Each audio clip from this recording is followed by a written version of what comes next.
fourth program in the O Scale Central online series, and we are very excited to be supporting the upcoming O Scale National Convention, which is to take place in Denver on June 17 through 20.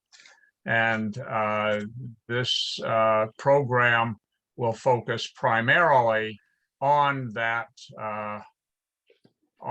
convention. Nick Bulgarino will be emceeing the program, and the primary purpose will be to get as much information out there about the convention, both in terms of what's coming from Bob Jelen, the chair, and in terms of Q&A from Nick and from others. We have participants on the call who will be presenting clinics, and they may be giving us some background as well. I will say that we have had good feedback both from the live sessions and from the reruns on YouTube for these programs. We will be continuing them. The next program will be held on July 10, just seeing if you're paying attention there. July 10 at 3 p.m. Eastern. We will be sending out notice concerning it, and the rerun will be on the YouTube channel almost immediately thereafter. I want to thank everyone for your participation, and without further ado, I turn it over to Nick Bulgarino. Nick. Thanks, David. Hi, everybody. Hope everyone's having a great Saturday. Today we have a special treat where we're going to talk to the convention chair, Bob Jelen. We're going to have a little Q&A session here. Bob, how you doing? Doing well, Nick. How are you? Doing well, thank you. All right. Well, I guess we'll start off with the elephant in the room question. What's the status of the convention? We're having it. In fact, we're not only having it, we're getting very tight in terms of time. We're getting very tight in terms of tables still available, and we're getting tight in terms of the number of rooms left at the Hyatt Regency in Aurora. It's kind of a nice problem to have, but we're running out of time and space. Gotcha. That's great to hear. How about the extras events that are happening? Could you tell us a little bit about those? We're going to have several. One is going to be the evening banquet on Friday evening. That's an extra cost event. That too has limited seating left now. That's been a popular thing with people registering for the convention. The guest speaker at that is going to be David Stewart, who will be talking about his Appalachian and Ohio O-scale layout. That layout, by the way, will be open for tours during the convention. A lot of you may have seen it in the Kalmbach planning editions or on the cover of Model Railroader. Quite a nice O-scale layout with incredible track work. He will be talking not just about this layout, but the previous one he built and what inspired him, and the fact that there is now actually a prototypical ANO in operation. So that's going to be a popular one. The other extra cost item we have is going to be the same night, but later in the evening, that Friday night. And we're going to have an evening with Ed Dickens, who is the engineer of the Union Pacific Big Boy. He'll actually be hosting that at the Forney Museum. And believe it or not, in the background will be one of the preserved Big Boys that's in great shape, and you can actually go in the cab. So if you've ever wondered what it's like to sit in a Big Boy or talk to somebody who runs one, that's going to be the event to be at. Nice. So COVID restrictions are being lifted all over the country, as we all know. As people get vaccinated and infection rates are dropping, what is the convention's COVID policy? We are completely free in terms of an event. We will not require masks. We will not require social distancing. And when I say we, the convention is adhering exactly to what the state of Colorado requires, Adams County, the city of Aurora, the health department, all of them have said we're good to go. And on that note, the Hyatt Regency has completely opened up its facility. It does have everything from the restaurant to the weight rooms to the swimming pool. Everything is open and ready to go at full capacity. I will make a note that we still, through September in Colorado, will require someone to wear a mask if they're on public transportation. So if you're, for example, coming in by an airline or an Amtrak, you have to look at what they're requiring. And then if you get on a light rail or perhaps in a cab, you may be required to wear a mask as well, but that's the only time you will see that. Gotcha. I understand that you're having about 8 or so clinics that you have scheduled. Could you tell us about them? What topics are going to be discussed? A little of everything. And unfortunately, we have such great topics, but they're going to be held concurrently on Saturday. I may reach out to a few of the clinicians to see if they might be willing to also do their clinic on Friday, just because we've had such a good response. In fact, we have three of the clinicians here, and I believe David, your son James, will be joining us shortly. He would be a fourth. So what I will do is actually call on them to tell us a little bit about what their clinic is going to be on and what we can learn from it. I'm going to start with David, David Schultz. But David, I have to ask you first. Most of us like running trains. Over the past few hours, can you tell us exactly what train you ran, how many trailing tons it had, and how much horsepower? Well, last night was a 117. It was actually fairly light. It was only about 5,600 tons. And I got called at 4 p.m. and got home at around 3 o'clock this morning. So, and I'm expecting the phone to ring here any minute. So I'll be quick on what I'm going to present because I'm probably going to have to run here a bit. But at the show, I'm going to do a clinic on mold making. I bought that Micromark set for rubber molds, and I've been pretty successful at it. So I'm going to do a clinic on the beginning of this. I figure there might be a lot of people that don't want to spend that kind of money and not know how to make molds. And I've made some doozy of mistakes. So of course, I'll just be covering some of the mistakes I've made, some of the things I've learned doing it. And I'll bring some of the masters along with the molds to show how this stuff looks when it's done. And I've had pretty good success with it. And I'm by no means an expert, but I figure there's people out there who are even less an expert than I am, and they might be willing to come in and see the beginning efforts. Sounds good. David, you, as I know, you're looking at running a series of the Chicago Northwestern double-deck commuter cars, and you actually have one at the museum in Duluth. You were able to go measure it. How do you translate measuring the prototype into creating a master for a mold?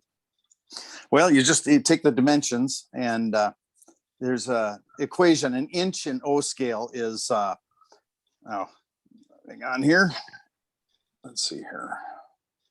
Let's do that. Go back to our meeting here. My son keeps calling me. Apparently he can't get on to the meeting for some reason. Anyway, a measure of an inch in O scale is 0.0208. So you just multiply whatever dimension you found and multiply it by 0.0208, and you'll come up with the O scale dimension in inches. And then I just make the masters from that. And the things you got to think about is, like, all of the molds I've made so far, there has to be one flat surface that you put down, and then you pour the rubber over the top of it. I haven't gotten into like 2-part molds yet and such. So, but I've made, for these commuter cars, I've made the staircases. I've made the staircase to go to the upper level. I've made the steps going up into the car, and I've made the ends, which aren't available on O scale. So like I said, I'll bring those along and we'll show that off and maybe get some critiques on how I could do better, or maybe everybody would just be impressed, and then I'll be happy. I find that intriguing because a lot of people will make a mold and cast parts for the side of a car. You're actually doing things like the staircases, which are 3-dimensional. Yeah, that's like you say, the staircases. It's like I said, I'll bring the masters, show how it was done. I literally just stack plastic on top of one another and shape and form it into what I need. And and then mount it in a little box and pour the rubber over the top of it. And sometimes, like say, some of the mistakes I've made was you'll have an opening somewhere and it's almost impossible to get it out of the rubber. So then you have to kind of redesign it so that the part will pop out, which may require a little use of Dremel to shave away the parts of plastic you had to glue in there to make it removable from the mold. So.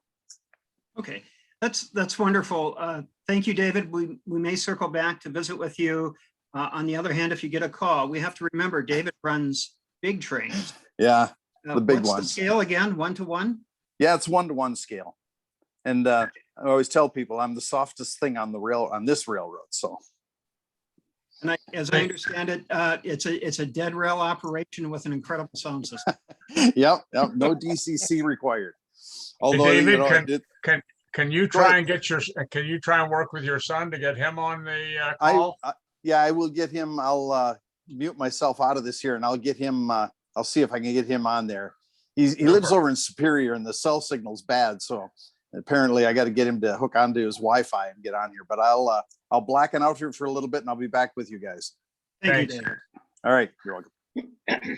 We're going to move along. Eric Peterson is going to give a clinic talking about why it's important to plan your layout so that it can be movable, maybe sectional. And when you do that, it's not just bench work, but it can be track planning and wiring and any number of things. And Eric speaks from experience, having moved his layout, I believe, several times across several states. Eric, can you tell us what you're going to be talking about? Yeah, I'll share some screens here if I'm authorized to share.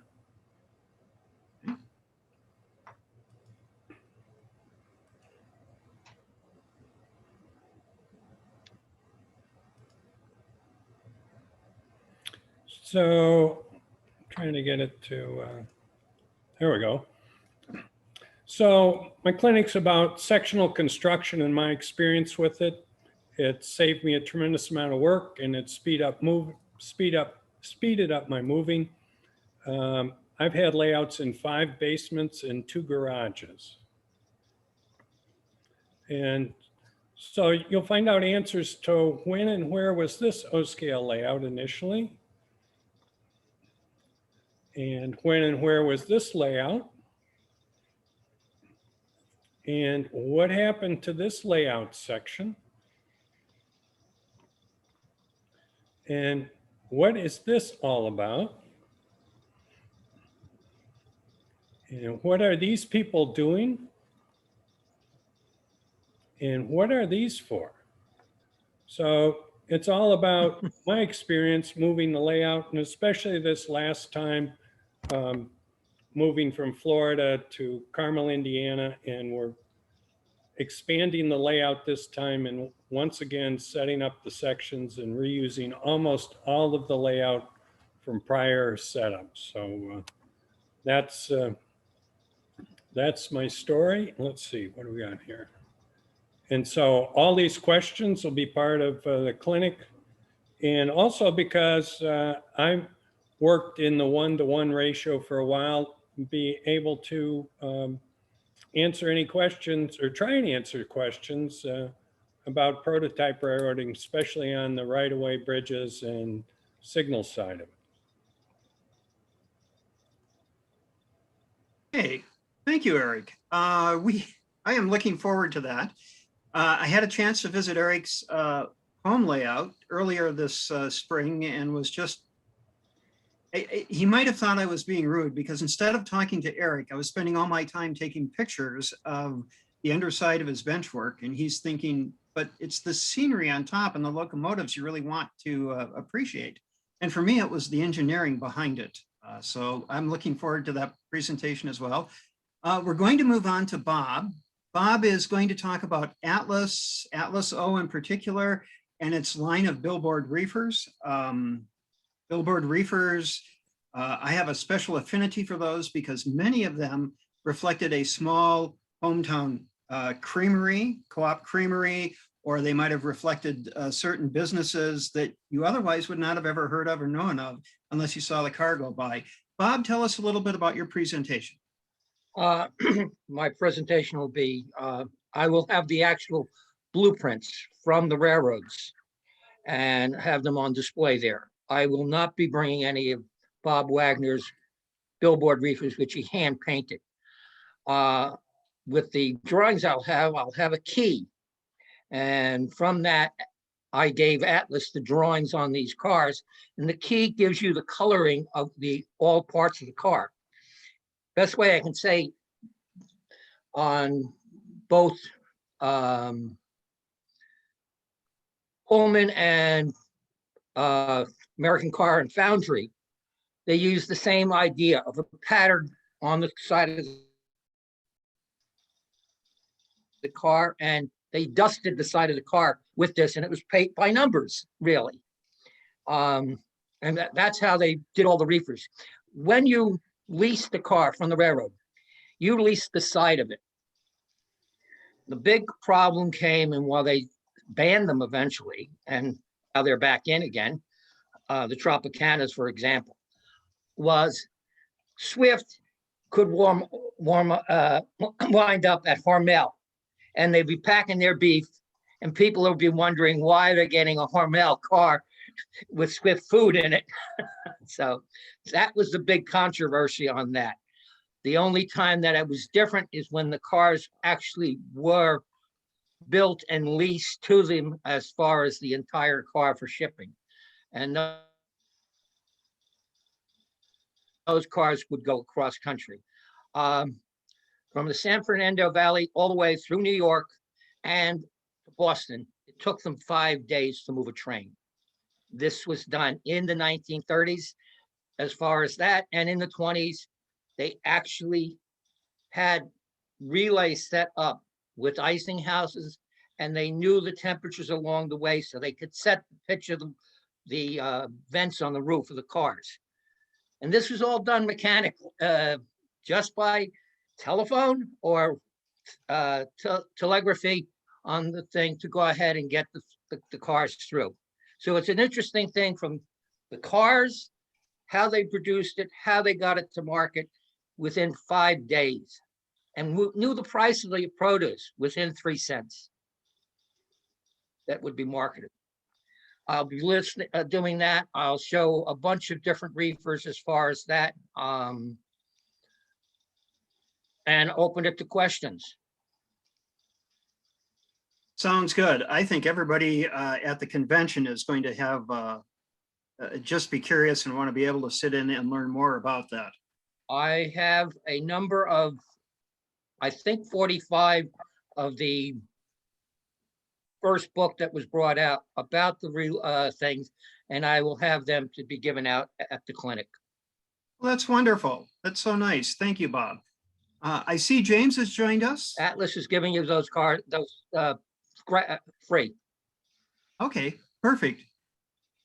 James, I see you're on with us now. I'm going to ask you the same question I asked your dad. Most of us like running trains. Some of you are just maybe a little more professional at it than others. What was the last train you ran, and how much horsepower and how many trailing tons? I had one last night. I worked for the Canadian National out of their ore lines out of Two Harbors, Minnesota. I had one, 3 locomotives, 12,000 horsepower. And by the time you're loaded, you're about 16,000 tons. That's amazing. If you're familiar with Tom Sawyer and the whitewashing of the fence and how he tricked people into doing things, I kind of teased James a while back and said, I don't think there's any way you can build a turnout from scratch in under an hour. And he said, oh, I think I could do it. And I said, terrific. You'll be perfect for a breakout session clinic at the O-Scale National Convention. And we roped him into it. James, tell us what you're going to teach us. Well, I am going to, and I've actually got let me get this. I've got it laid out now. So this is the beginning of what I'll be showing, a number 7 turnout, and literally laid out on tape here. And I will just teach everybody how to efficiently lay a turnout from start to finish in gauge in less than an hour. I understand you're going to be using right away frogs and points. Is that correct? Yes, that is correct. I have everything on its way. I will have frogs, I will have points, I will have rail, everything cut up, ready to go. And I will just show step by step, starting with the frog and moving down to the points, how to keep everything engaged. And it should go very nicely. I've done a few of them. I've become pretty proficient at it. So it should be pretty fun. And I hope everybody can get something out of it. So. If I recall, on your O scale layout that's based on the Milwaukee Road in Avery, Idaho, you've done a number of custom turnouts, both curved, maybe some other special turnouts, and some pretty long frogs as well. Is that correct? Yes, I have the largest turnout I have on the layout is a number 12 curved, which comes out to be somewhere around 160-inch radius on the outside. It's pretty massive. Smallest ones I built are about a number 6, maybe a little bit bigger, but I build turnouts to fit an area. So if it's like a 6.75 or that's what it needs to be, that's what I'll build in the area to fit the area. So I've got currently right around 25 of them built, and they all work very well. Perfect. We're looking forward to that. Track work is one of the big questions and one of the big fascinations that a lot of modelers have, especially ones getting into O scale.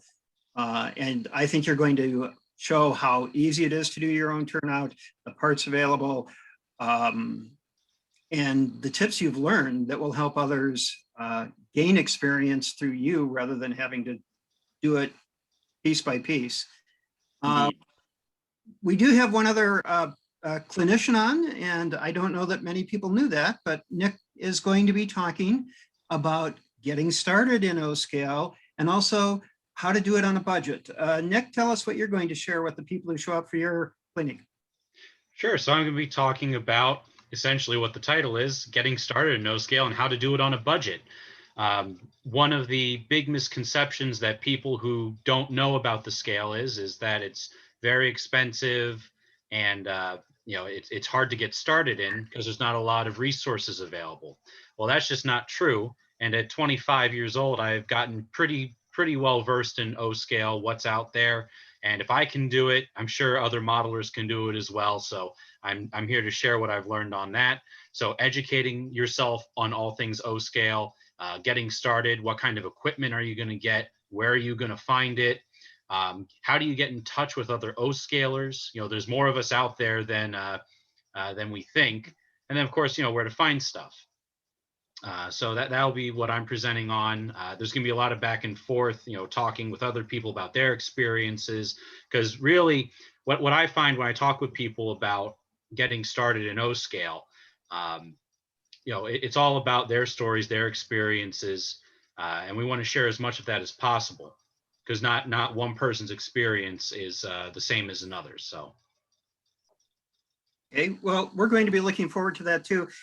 Have you any tips just to share right now for somebody who is either getting started or maybe moving from HO or N scale into O scale and realizing it's not quite as simple as just going to the local hobby shop and buying a ready to run item? Absolutely. My big tip would be go to oscaleinfo.com. That's where you're going to find a lot of the resources. That's a project that the O Scale Kings have backed. There's a lot of really good information on there, particularly by way of manufacturers that carry and supply O scale equipment. That's all free, available information. You don't have to be a member of the Kings to access that, and that's on purpose.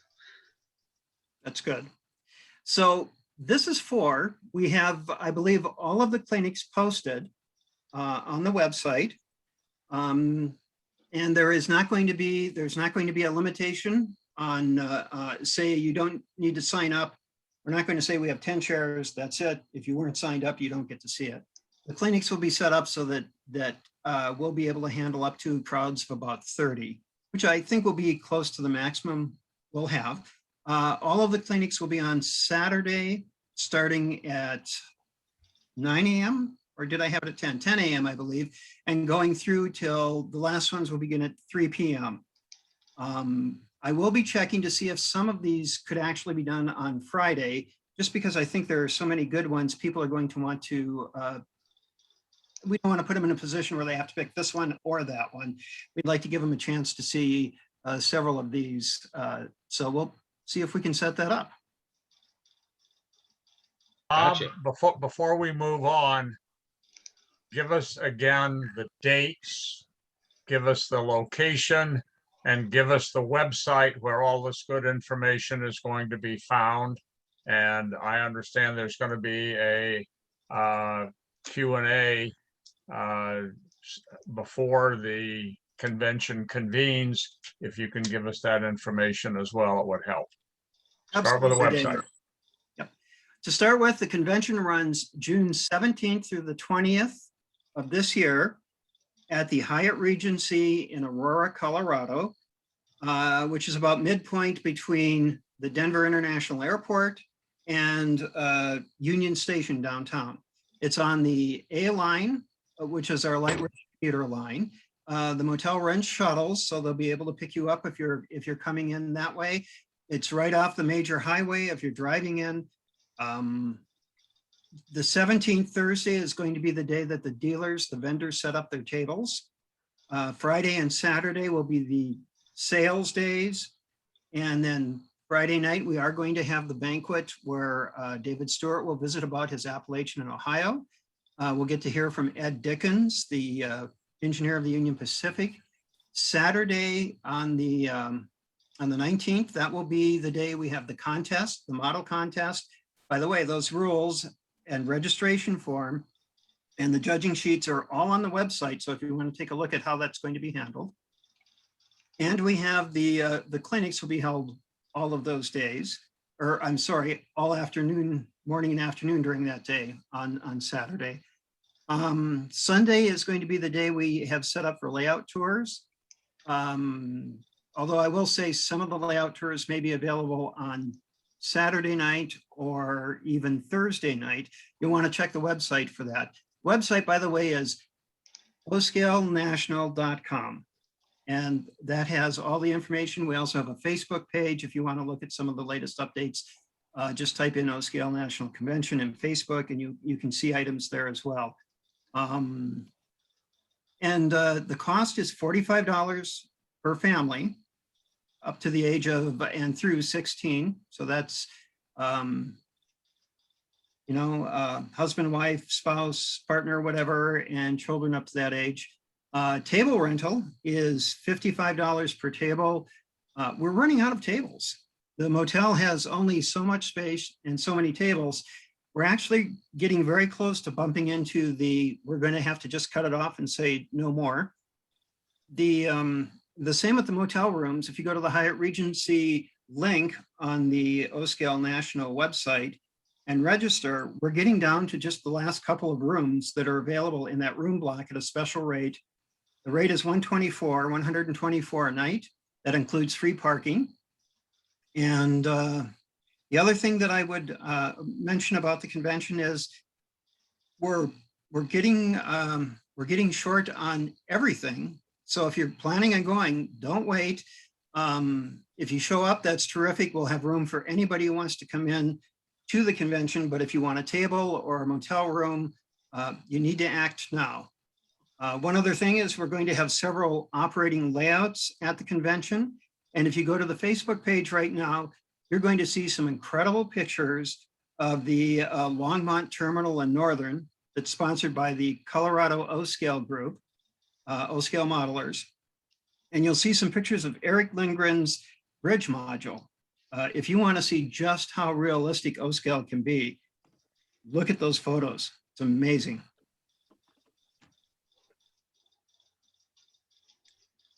All right. Super. Nick? Terrific. One question that popped up, will these clinics be recorded? Hopefully. We're working with volunteers and we do need to find, we're hopeful to record them. Let's just say that. And if we do, we will look at sharing them probably on the King's website, having the O-Scale Kings host it. But yes, we would like to record them. We're set up in a good room for doing recording. We just need to find a couple of volunteers. And today with a tripod and an iPhone, we are certainly hopeful we'll be able to do that and then share the links after we get them uploaded after the convention. Speaking of the O Scale Kings, will there be an O Scale Kings membership meeting? I believe there will be, and I think it is scheduled, I believe, for Saturday morning. David, might you know? Correct, Saturday morning at 7 a.m. It is the longstanding custom of the O Scale Nationals to hold the membership meetings for O Scale Kings at times when they will not interfere with the trading hall or with clinics or with layout tours. And so we will be getting everybody up early to face the dawn to attend the membership meeting. We will have a report on the various programs that we have been working on, particularly over the last 6 months or so. And we are excited to participate in the O Scale National. And we will have a full report to the membership on what we've been doing. Perfect, thank you. I would also mention that the Proto 48 group is planning on meeting at 7 a.m. Friday morning. So we're finishing up some additions to the schedule. We'll have that on posted on the website, and we'll also be sharing that in the email that goes out to all the registered guests so far. Gotcha. And out of curiosity, if any other changes happen to the schedule, will they also be updated on the website for people to go check? Absolutely. Just as soon as something happens where it would affect a change, we'll make those uploads to the website. And if necessary, we'll send that out. If it's a critical change, we'll send it out to the registrants just to say, you might need to know about this or want to know about this. All right. Now, earlier you mentioned layout tours as being on the website. Could you tell us a little bit about who is on that tour schedule? Yes, the two leading O Scale layouts that people will want to see is other than the Longmont Terminal and Northern sectional layout that will be actually at the Convention Motel. One will be Jeff McDonald's High Plains route. Jeff, by the way, is going to be chairing our contest, and he has, it's a Midwestern, think of perhaps Lincoln or Omaha, Nebraska as a general location.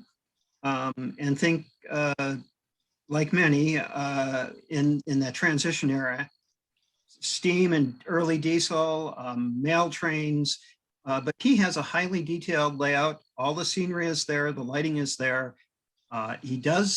It is a basement layout, so people might want to be aware that there are steps involved. It's a residential neighborhood. He will be available Sunday, and we're waiting to find out if he might be available Saturday night or Thursday night. The other really essential layout that people will want to see is David Stewart's Appalachian in Ohio. David literally built a basement and then put a house on top of it. And David's basement included putting I-beams underneath the garage so he could pick up extra space without having support columns. Quite a large layout. Track work is exceptional, all hand laid. It's a roughly circa 1968 coal hauler. And if you think it's something like the Clinchfield at that time, you'd be pretty accurate. Very similar layout and concept. Wonderful rolling stock. Again, some incredible bridges, well worth seeing. David lives very close to where I am in northern Colorado, and he's in a residential area, but he has some parking space available. It's a walk-in basement, so anybody who might have mobility issues will find that's a perfect layout to go see. The third layout will be mine, and it's more bench work and backdrop right now than operating. But if you want to see how a double deck layout is going together, and especially one that is built on a floating slab, in other words, my basement has to be can float up and down. It's not attached to the sidewalls. If you want to see how that's done, you can come take a look at how I'm doing that. I plan to be open Sunday only, and I will have a sign-up sheet because I have a limited amount of space, and I also have a limited amount of time. I've still got some convention details to take care of that Sunday. Having said that, if some people are coming in early, perhaps Wednesday or Thursday, more likely Thursday, I might be able to make a few smaller group tours at that time. And we do have one more layout that is well worth seeing and is also on our list, and that is the Greeley Model Railroad Museum's layout in Greeley, Colorado. You've got to go to their website. It, again, has been on the cover of Model Railroader. It's an incredible, I think it's like 5,500 square feet of HO layout that really reflects the Pacific Northwest. Very well done. The scenery is amazing. Even if you're not a nose scale, you're going to walk in and look at that and say, wow, I'm inspired, I'm impressed. And there is a small possibility we will have a ON3 layout in the Denver area. We're still waiting to find out if we can make final arrangements on that. Same thing as we've talked about before, go to the website. You'll be able to find the details on the layout tours, times, whether you need to sign up, and their locations, a few tips about accessibility. And that's it. All right. So outside of the convention activities, let's say you're bringing a family to Denver with you. What are any recommended family activities around the convention? We're pretty much opening up everywhere in Colorado. If you've heard of Red Rocks, where they have concerts, you can go online and see if there might be a concert on one of the days you're here and whether you can get tickets. The Colorado Rockies baseball team is in play, and honestly, to watch a baseball game there in the evening as the sun sets over the Rockies is an incredible experience. We have the Colorado Railroad Museum, one of the best in the nation, just outside of Denver in Golden, Colorado. Well worth going to. They actually run, they have a loop of track and run trains. They have some great things in their collection. And Denver is just a destination place. If you like local eating, farm to table eating, microbrews, fresh and innovative and award-winning beers, it's all there. We have shopping certainly, and a zoo and several museums. It's like any major metropolitan area. We have some great attractions to visit. We'll be sending that out in the link and also putting it on the website, some of the local attractions. Actually, 2 links. One will be attractions are just in the area of the Hyatt Regency and then across Denver. And we also have, of course, a few rail lines to ride here and there across Colorado. The Georgetown Loop, the Leadville line, the Durango and Silverton. We have a trolley museum in Fort Collins. And for those who have the extra time, I'd recommend booking Amtrak, which I believe is running daily again. Booking Amtrak for a 2-day run, start at Denver, take it out to Glenwood Springs, stay overnight there. That's where they have the hot springs, and then bring it back the next afternoon. It's a 2-day out and back trip, and the scenery is as good as you will see anywhere in North America. Oh, wow, that's awesome. Speaking of Amtrak and other modes of transportation, you kind of touched on this earlier, but I wanted to dedicate a question to it. What is the best way to get to the convention? You can do it several ways. If you're coming into either Denver International Airport, or if you're coming in to Union Station in downtown Denver, you can take what's called the A line. The A line runs from the airport to downtown. They have a station very close to where the Hyatt Regency is, and the Hyatt Regency will run a shuttle to that to pick you up. Other options include cabs and Uber, if you're familiar with using those systems. Those would be the primary ways. If you're driving in, especially from the east, you would simply come in on I-70, and when you get to a junction that says 229, You take it south, and we're the first right off of that. One of the nice things about where we're at is the Veterans Administration just built a brand new hospital. Actually 5 big wings. So if you're looking at the Denver area skyline, you'll be able to see that hospital right away and say, that's where I need to go. Gotcha. And this is my last question before I open it up to the floor here. What's the rail fanning scene like around Denver? You know, I'm sure a lot of people want to come out and take a look at trains that they might not see if you know, they're in their part of the country. So what's it like? Is there a guide? We have pretty much everything. In addition to the narrow gauge tourist lines I mentioned, of course, Denver was the end of the line for a lot of railroads, a hub. The Burlington came here, the Union Pacific came here, the Rock Island came here, the Missouri Pacific came here, Santa Fe came here.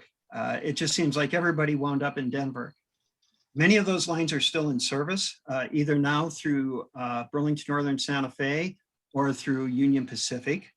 But we have a guide that was put together by Eric Lindgren that will describe, I believe it's 10 different locations and where he goes to shoot photos. And if you actually follow Eric Lindgren on Instagram, again, I think his model photography is phenomenal. His prototype photography is even beyond that. It's calendar quality photography. It's appeared in calendars. Union Pacific actually used one of his photos for their promotional purposes. But yeah, we have, if you drive an hour anywhere from Denver, an hour can take you up to the Moffett Tunnel. An hour can take you to the Little and Big Ten curves. It can take you up north to Fort Collins, where they have street running. It can take you south to Colorado Springs, and all along there is the well-known Joint Line. A lot of heavy traffic moving very slowly, and the main lines just are winding back and forth and side by side. So the Joint Line is a terrific place, and a few places in downtown Denver itself. We will be sharing that guide on the website for people to look at before they come so they can do some planning. Gotcha. All right. Well, that was kind of my last question. I'll open it up to the floor now. If you guys want to type in the chat any questions you have. While we're waiting, Bob, is there anything else you want to touch on? This is the first major train event that we're aware of, certainly national. We've just had a couple of local train shows open up, but it's been a while since the O-Scale community has had a chance to get together. This will be a chance not only to get together, but to smile and share stories and dig through tables. And my favorite thing often is to look underneath the tables at the boxes of junk and find the treasures that everybody thought wasn't going to sell. And I walk home with that. So we're going to get a chance to have some fun. We have over 150 registered people. And if you add in guests and a few other factors and look at the fact that we still have a week or two of registration to go, very possible we might actually have 200 people in the room. Tables we're running out of, we're going to have over 100 tables, but we are limited. So when between the motel saying there's no more room or there are just no more tables to set up, that's going to be the end. And if you think, well, there will always be a spare table. Last night, we just got a call from a local vendor who said, I need space for 8 tables because I sell tools, hobby tools, model railroad tools. We just lost 8 tables there. Well, we gained 8 tables, but people who might want a table just lost a possible chance to get one. So you really need to act now. Gotcha. All right, I got a couple questions here. Will you post the vendors and where they will be, and what will have tables? That's a good question. Possibly. We have a lot of individual tables from hobbyists, and will not likely list those by name. On the other hand, we do have probably a half dozen people coming in who are commercial operators. They're likely to have signage to show where they're at. It's a nice room, so people will be able to walk through and find what they're looking for. and people like Dave Schultz and James Schultz and myself who've been to the March meet in Chicago, we're going to have tables side by side. So you're going to get a chance to see some people you've probably seen in other places. We might not have a business name, but we certainly have a connection to the hobby. Gotcha. Can I get a question in, statement in? Yeah. Do not post where the dealers are until you do, because you will be flipping tables. I've run 3 conventions. Do not, and to ask David, don't let that out. Because you'll have people yelling, I want to be next to so-and-so, not this way. And you know, last minute things are going to happen. I'll just share one thing real quick. 2012, I walked in, the fire department put a new exit into the hall. Talk about having to shift tables. That was a nightmare. We had to shift tables 3 times already, partly because of how COVID restrictions were changing things in terms of how wide the aisles had to be, how far apart the tables had to be. So you're right. It's very much a moving target for us. I can tell you that one vendor coming that a lot of you should be familiar with are the Tutweilers who sell artwork at the March meet in Chicago. Always popular to see them, and they're wonderful people. Definitely. I just want to thank Bob Jellin and Michelle Campana and the committee that has been working on this. This has been an uphill battle, particularly at the start. When this committee started, it was in hard lockdown, and we were hopeful that things were going to open up, get better, have people ready to get back to going to train shows. But it really was a leap of faith on the part of the committee to go through, negotiate the hotel contract, and we really haven't been able to go full speed until literally the last 3 weeks, maybe. So they have been really doing a great job, and I want to thank Bob and his committee personally and enthusiastically for their contributions. This is a real contribution to the scale.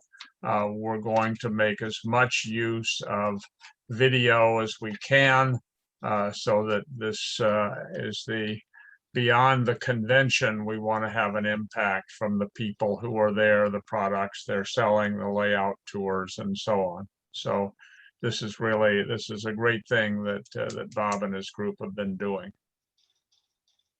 We appreciate that, David, and we do have a good working group here.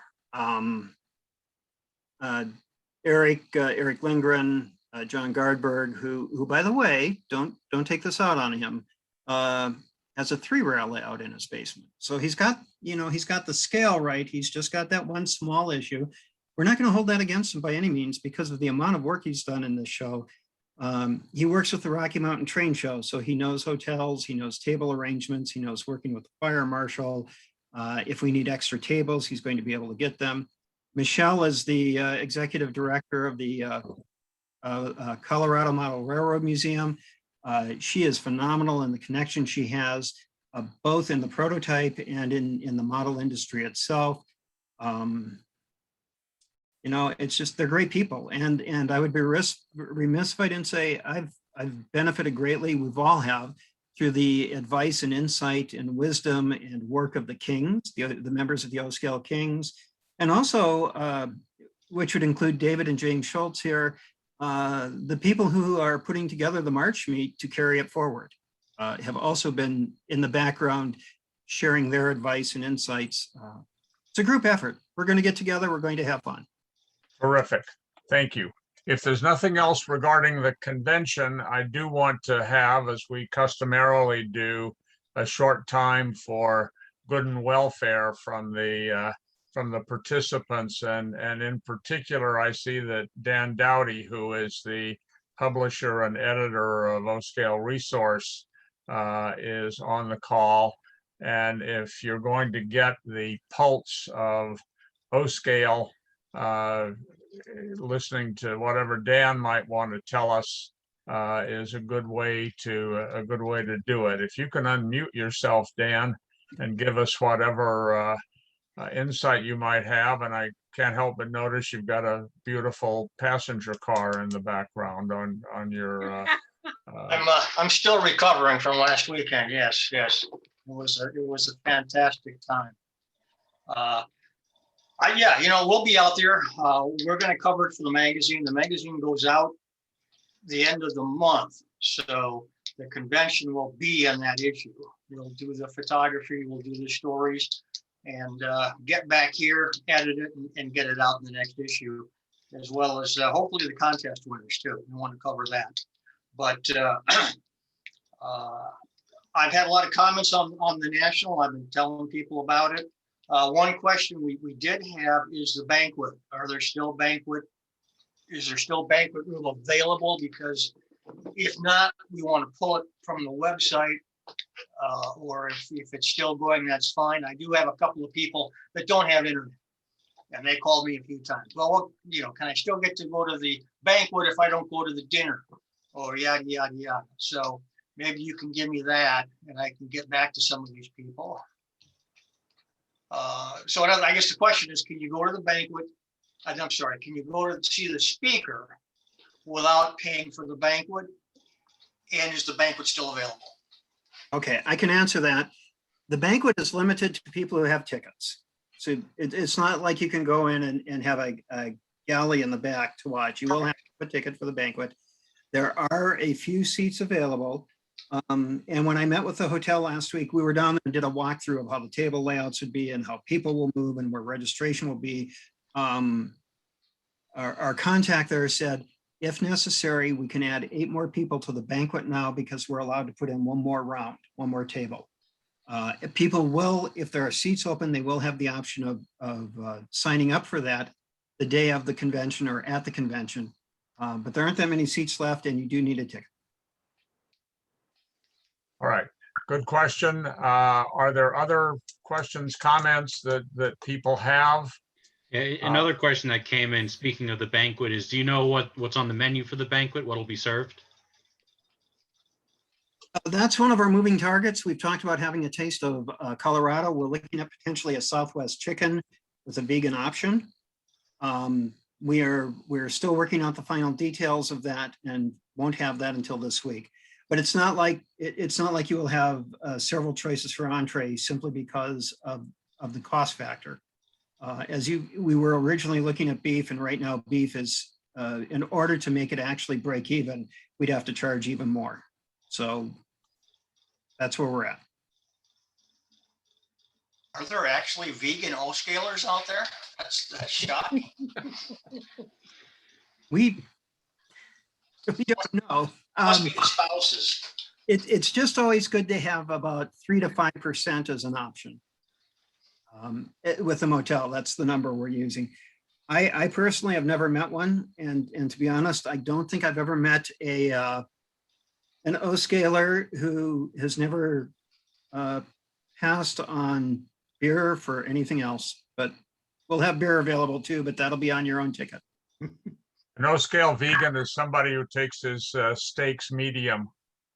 Yeah, there you go. All right.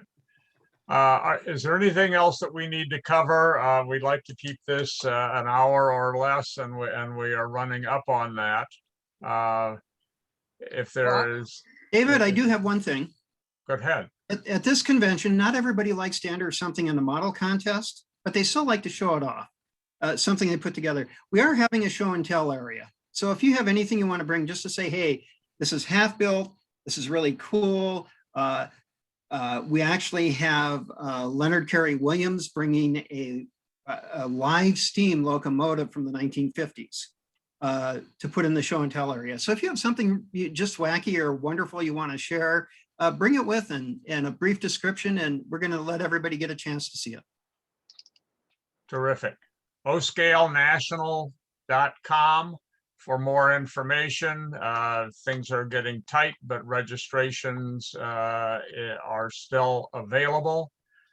We are going to have our next show in this series on July 10, 3 p.m. Eastern. We will have a rundown from the convention.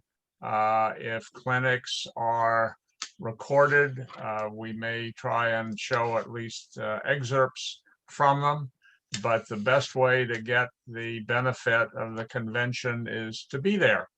And for those of you who may simply be browsing and have an interest, but not yet a connection to O-Scale 2Rail, the best contacts are through the O-Scale Central website net, and the best organizational plug-in is through oscalekings.org. We would love to have you join the great O-Scale community, both by participating in the upcoming convention and by joining and working with O-Scale Kings. Thank you all very much for your time, and we will be in touch. See you certainly in July 10, but hopefully in Denver, June 17 through 20. Check it out. Thank you. Bob, would you please give me a call? I'll talk to you about doing a second clinic if you need it. Okay, I'll either call or send an email. As soon as I get off, I have one other task I have to take care of right away for work. Okay, work comes first. Thank you Will do. all.